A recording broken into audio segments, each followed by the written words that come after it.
Hello, welcome back to my channel. My name is Deathmatch, and today I'm going to be teaching you how to continue the Roblox basics.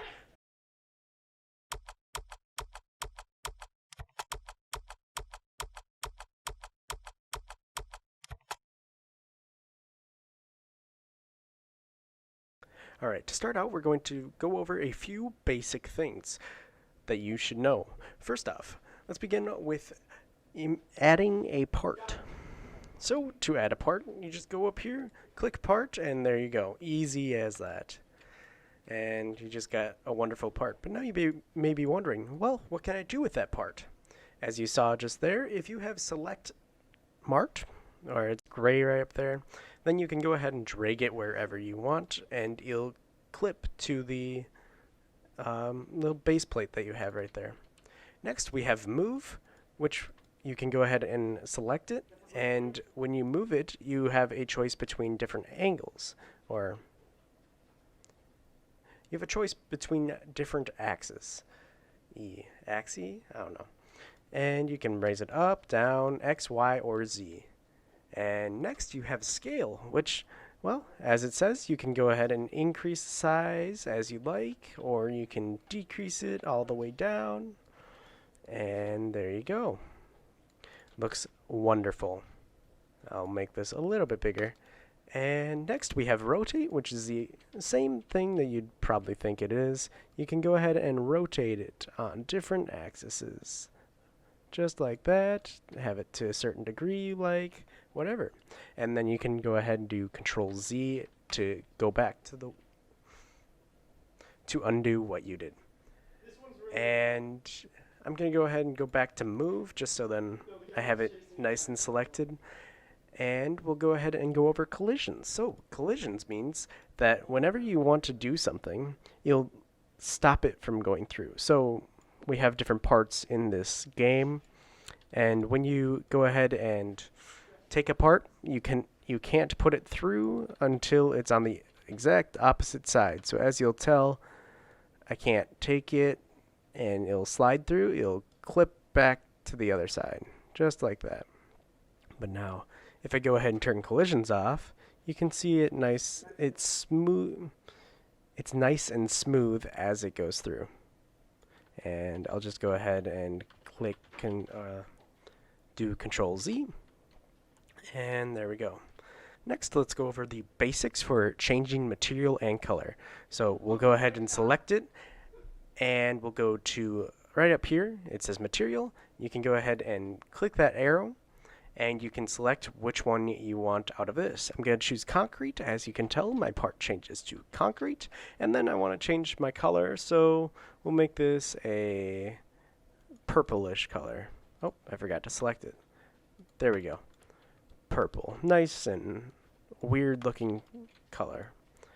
And another thing that you should know about parts is that you can go ahead and click this arrow, and you can have a sphere, you can have a wedge, and you can have a cylinder. They all look nice. And as you noticed, since I did select these, it defaults all the parts to that material and that color.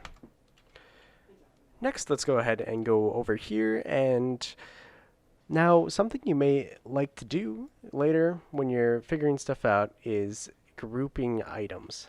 So as you can tell, I have a little lip right there, and it makes a weird looking shape that you can't make.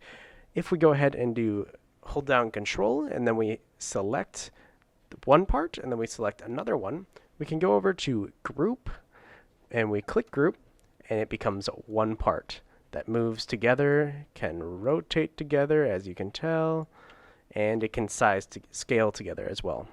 There we go. Control Z. And now, if we want to, we can go ahead and press this down arrow, and we'll ungroup them. And they go back to being apart. And next, we'll go over lock.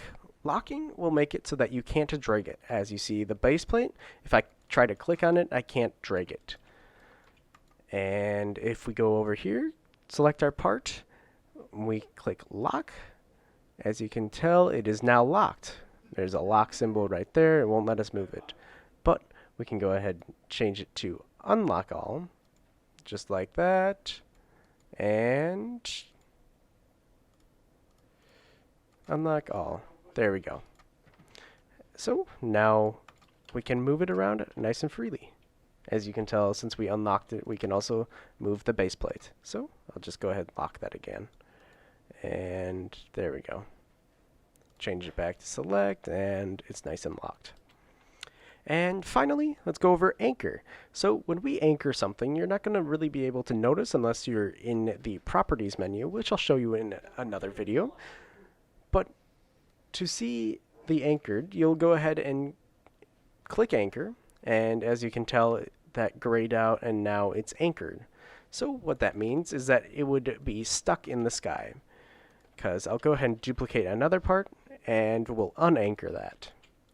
And if we go ahead and click this play button, which will let us jump into the game, and it'll take a second to load because it's got to compile everything, some weird background engine stuff.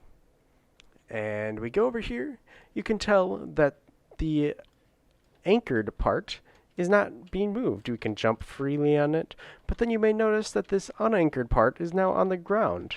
What? Well, with that ball right over here, you can see this is unanchored, which means that we can move it around freely in our world. Alright, and then a couple other things that you should know. You can go ahead and do play here, which will make it so you spawn right where your camera is. As you'll see in just a second, right there, just kind of fell. And then we can go over to test, click pause, and then we have access to fly around when we're in our game. And then we can go ahead and click resume, and we get control back. Stop it, and you stop it. And one last thing, if we go ahead and press run, the game will start. So if we had anything that would happen, as you saw, the item fell. If we go ahead and go to home and move it up, you'll see it falls down, but if we move this one, it does not. Very simple. Alright, anyways, I hope you guys did enjoy this basic Roblox tutorial. If you did, go ahead, leave a like and subscribe.